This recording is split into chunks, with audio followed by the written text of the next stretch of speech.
Well, Denise is she's our fearless leader, but she's also our co-founder. Our other co-founder, Tom Hernandez, passed. And we thought it would be a good idea to read one of his pieces as a tribute to him. Is this the one that has the garbage man in it?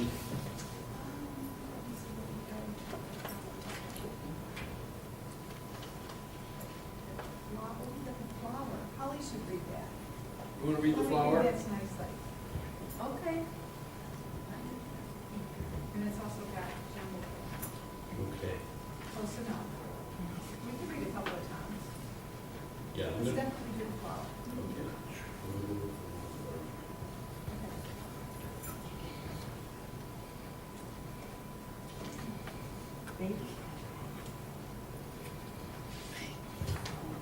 You don't have to use George Sturt, do you? The Flower by Tom Hernandez. Wondered if you knew him or not. I will plant a flower to show what I have learned from your love. I will push the seed deep into the warm, dark, moist, living soil. I will feed it, nurture it, to coax its fragile stem from its protective shell. I will open spring's window to help the bud find the sun's warm, strengthening glow.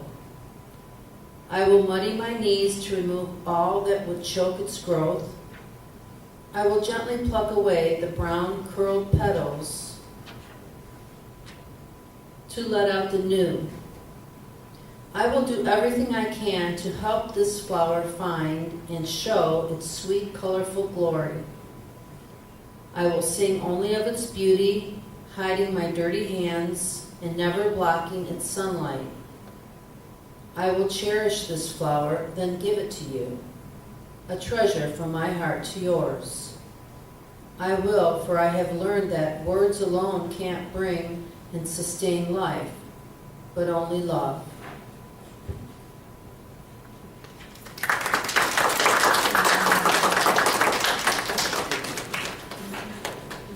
Where did our leader go? He really wants to read a story of Tom's, and he's trying to find it in one of the back issues. Oh, okay. And so he's, just going to do another, let's see if it's gonna- that's a short story.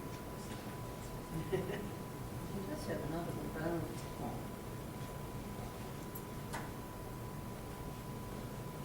He does, close enough on 54. Do you want to read that one, Marie? Sure. Page 54. Found it. Okay. Well, Marie's going to read one more poem of Tom's, and then we can close out with the garbage.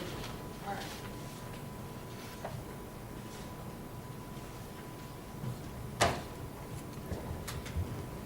Close Enough by Tom Hernandez.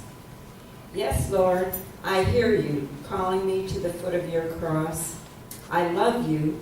I want to carry your burden, but I see your pain, the salty tears in your eyes, the rancid smell of your dying, the sticky blood knotting thorns and hair, the slivers buried deep in your palms, the shame of your broken nakedness. 55. And I am a sparrow in a storm.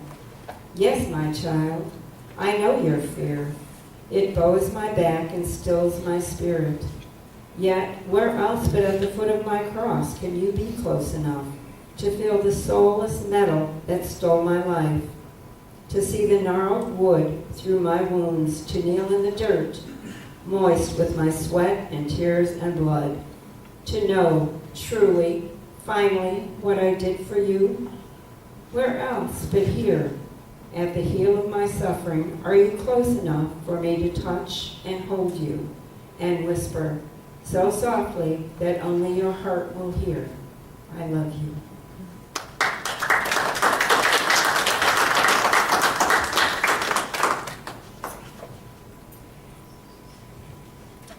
Found it, and it's in our fourth anthology. They're all back there on the table, all 1 through 7, and 8 will be coming out next month. So you can go back there and get caught up on the first 7. But this is the one piece of all the things that Tom wrote. This one, I have to say, is my absolute favorite. The Garbage Man. So you admit you're guilty? Officer Paul George had only started his interview, yet his scowl made it clear his patience was already paper thin. But Nelson Edwards had never been in a police department before. He took a minute to look around. 6 officers, both uniformed and in plain clothes, sat at or stood over desks, chatting about new and old arrests and active cases. Computer keyboards softly transferred information to the glowing desktop screens. One antique electric typewriter clacked away in a far corner of the room, operated by a cop who appeared to be as much an antique as the device. Radios blurted static-laced cop lingo. A wall clock reading 9 o'clock hung on a wall painted a flat, dull, bureaucratic gray-green. Finally, the officer broke the silence. Well? He stared at George for a second. This is different than what I expected. What? The station, Nelson said. I mean, I've never seen the inside of a police station. Ever. For anything. Heck, I've never even really talked to a cop until I met you tonight. No speeding tickets, no insurance reports, nothing. Well, I'm glad to hear you've been such an upstanding citizen up till now, George said. The corners of his tired eyes crinkled with not so subtle sarcasm. It's not that, it's just my only image of the police has come from television. You know, blaring sirens, hookers lined up on a bench, drunks throwing up in a cell. Well, this may come as a surprise to you, Mr. Edwards, but television isn't always accurate. Not even those so-called reality shows. Oh, I know that, Nelson laughed at what he took to be the cop's attempt at humor. George's sharp stare and what sounded like a growl confirmed in no uncertain terms Nelson had misunderstood. All right now, Johnny Cleancut, knock off the BS and answer my question, George demanded. Do you admit you're guilty of shooting the victim? Nelson took a deep breath and considered his options. Look, I am many things, but I am not one to lie. I believe the truth is always the best route. Well, I'm so glad to hear that. And the truth is, I shot the guy. Okay, now we're getting somewhere, but that doesn't mean I'm guilty. George looked at Nelson again like he just flicked him in the ear. What does that mean exactly? Nelson paused a split second, trying to put his thoughts in an order that would hopefully make as much sense to the cop as to himself. It means I shot him. But guilt is a philosophical expression of regret for one's actions, and I don't regret shooting him at all. Not one bit. George guffawed. Wow! I haven't heard that much semantics mumbo-jumbo since my Ethics 101 class in college. Forgive me, but you're wrong, Nelson said, modulating the tone of his voice, not wanting to throw more gas on a potential fire. This isn't just semantics, he continued. I am very deliberate with my words. I work hard to say exactly what I mean and to mean exactly what I say. And what I mean is, I shot him. But I feel entirely justified. Justified or not, it's still illegal. You can't just go around shooting people just because they do something you don't like. We don't want or need any of that movie vigilante nonsense. Now wait just a minute. Nelson rose quickly, forgetting his right hand was cuffed to the chair back. The chair tipped forward, banging against the desk. Every officer in the room instinctively spun towards the metallic clang. Several dropped to their knees and simultaneously drew their guns. George quickly waved his hands toward the wall of glue that had formed. Stand down, everyone, stand down, he said. It's all right, he reassured, order now restored. Just a moment of insanity on Mr. Edwards' part. It's past. We're all good. Nelson stood still as a statue, not daring to breathe or even blink until all the officers reholstered their firearms. He trusted the police, generally speaking, as much as anyone else who never encountered them. Still, he'd seen all the news stories about rogue cops shooting young black men to maintain a healthy dose of life-preserving doubt. Not that he was young or black, but it never hurts to be careful, he reminded himself. They slowly turned back to their paperwork. One or two focused a cautious eye in his direction for several minutes. Well, I have to say, that looked a lot more like television, Nelson smiled involuntarily, exhaled, and sat down gingerly. I'm sorry. I didn't mean to cause a fuss. I just want to clear that I had a very good reason for doing what I did. Fine. George took his pen back into his left hand and hovered it over the yellow legal pad slanted across his desk. Understand, I'm not making any legal judgments, but for the sake of moving this along, I'll take you at your word. Now tell me exactly what happened. Mom, where are you? I'm up here, honey. Hold on, I'll be right down. Helen quickly forwarded the last few items in the laundry basket, laid them on the appropriate dressers for herself and Nelson, and bounded down the stairs. Melissa scolded her mother. Hey, be careful, you're not a spring chicken anymore. Ha ha, very funny, Helen said. She wrapped her arms around her oldest daughter and held her tightly, her chin resting easily on the younger woman's shoulder. It's amazing, but you still smell the same now at 23 as you did when you were a baby. Melissa gently broke the hug and laughed. I certainly hope not, considering what I spent on this perfume and knowing how bad babies can smell sometimes. You know what I mean, Helen said. She smiled gently at her daughter, now a grown woman. You'll understand someday when you're a mother. Well, I'm not interested in having a baby anytime soon, so it may be a while. Melissa returned her mother's smile of love lighting her eyes. Where's Dad? Your father? I don't know. You don't know? You guys didn't have a fight, did you? No, not at all. Helen sat on the couch and patted the spot next to her. Melissa wedged herself into the corner of the couch and turned to face her mom. I mean, he went for a walk about an hour ago and I haven't heard from him. Melissa's eyes crossed the living room to the family dog who lay snoring on his oversized pillow bed near the television. Doesn't he usually take Duncan with him? Usually, Helen said, but not always. Sometimes he just goes off by himself. Melissa looked over her mother's shoulder at the graying sky in the picture window. This late? It's getting dark out there. Sweetie, I understand, but after nearly 40 years, I don't ask anymore, Helen chuckled. That's something else you'll learn if you're very, very lucky. She rolled her eyes. Melissa laughed sympathetically.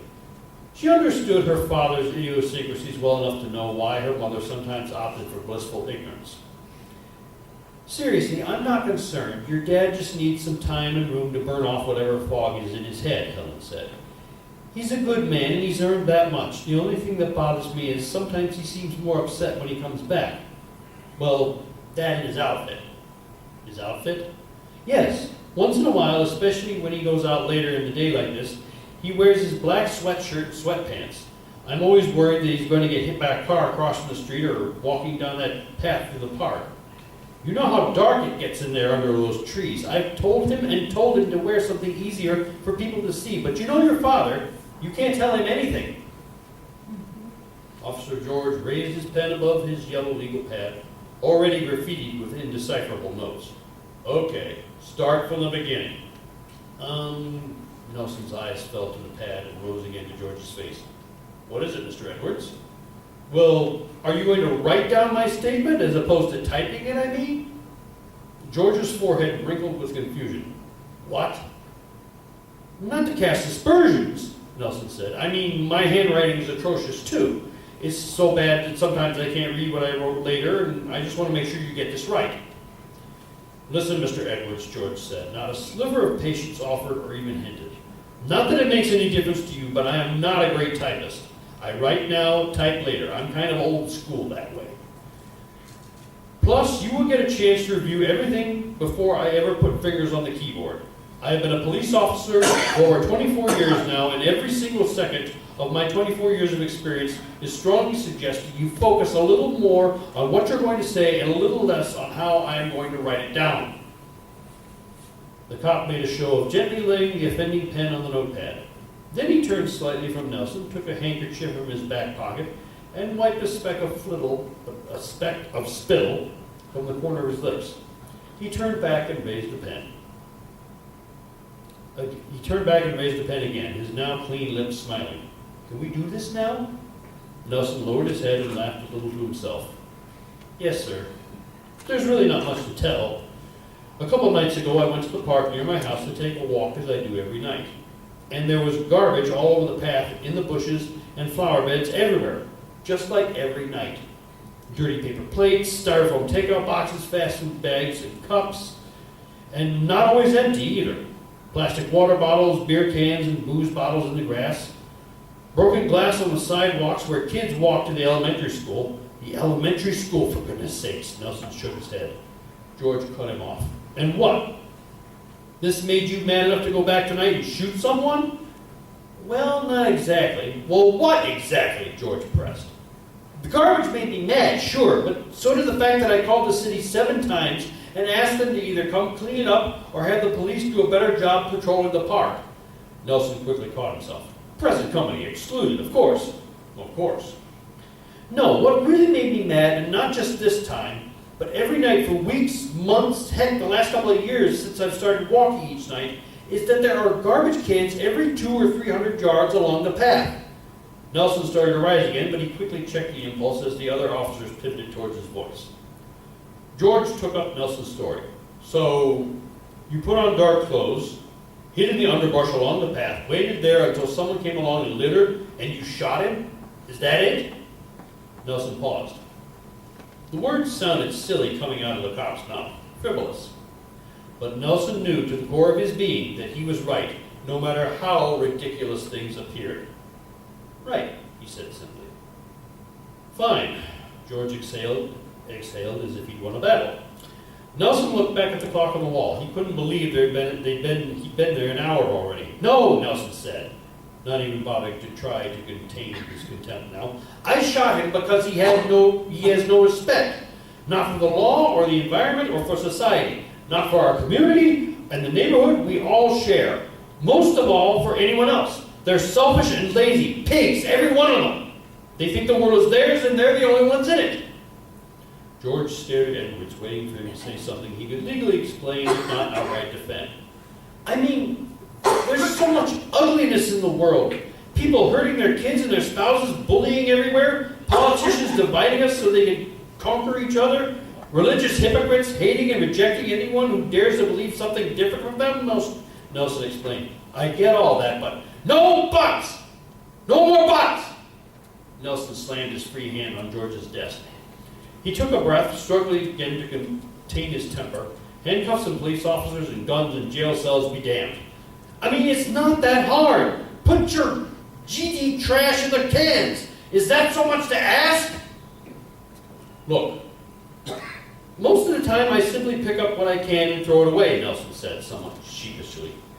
But I tell myself that bending over 50 times a mile is good cardio. But I decided a couple days ago that I've had enough, just like in the movie. I am mad as hell, and I'm not going to take it anymore.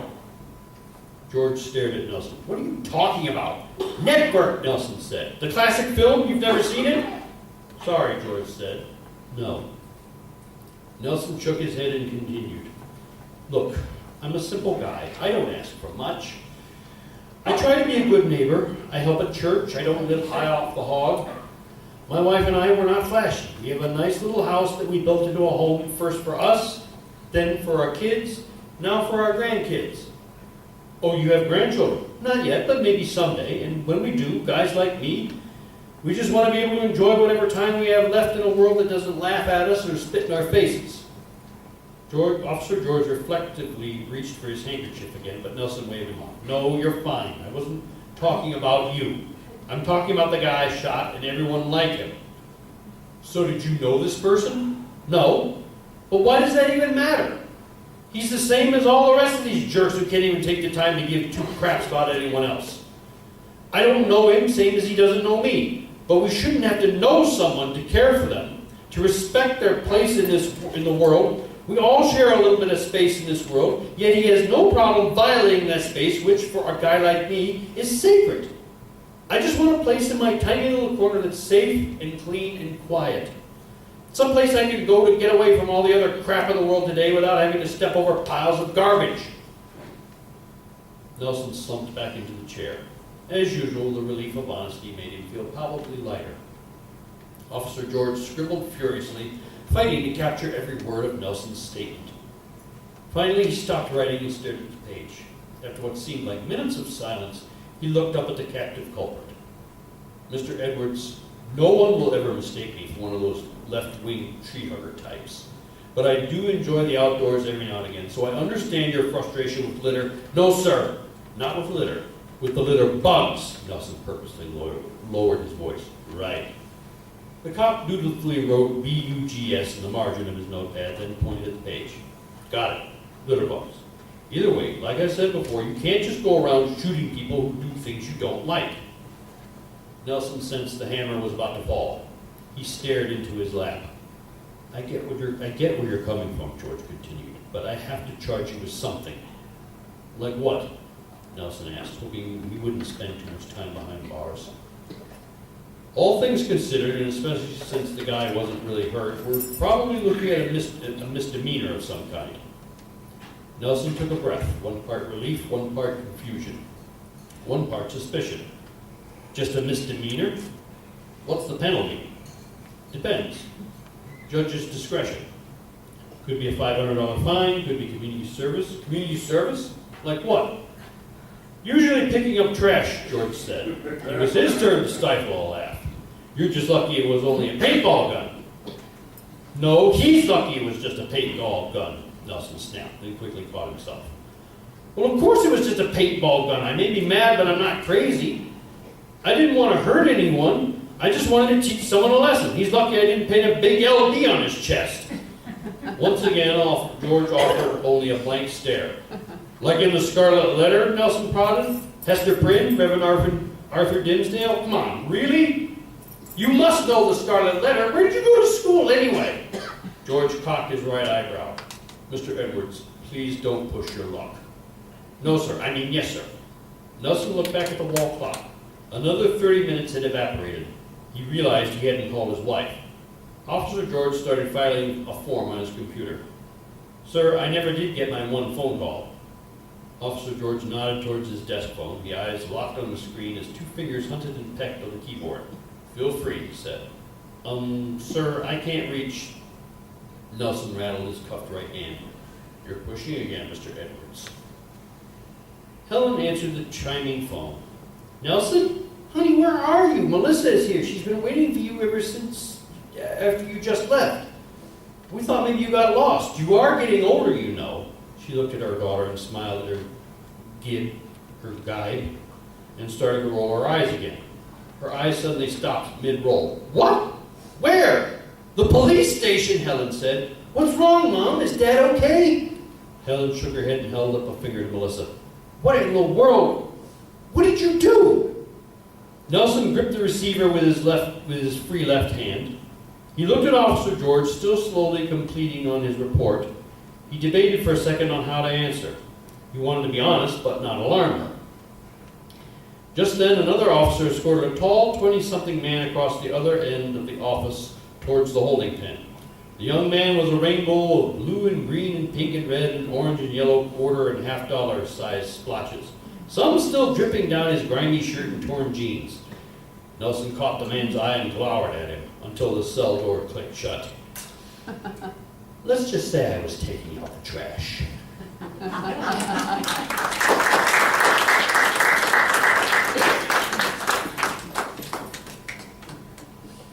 Isn't that it? I think that's it. Okay. Did you want to read another piece, Helen? No, I'm good, thanks. All right. Yes. This is, like I said, this is from the fourth anthology. They're all back there on the table. Anthologies 1 through 7. Feel free to look and buy and tell all your friends. Thank you. I'm going to go to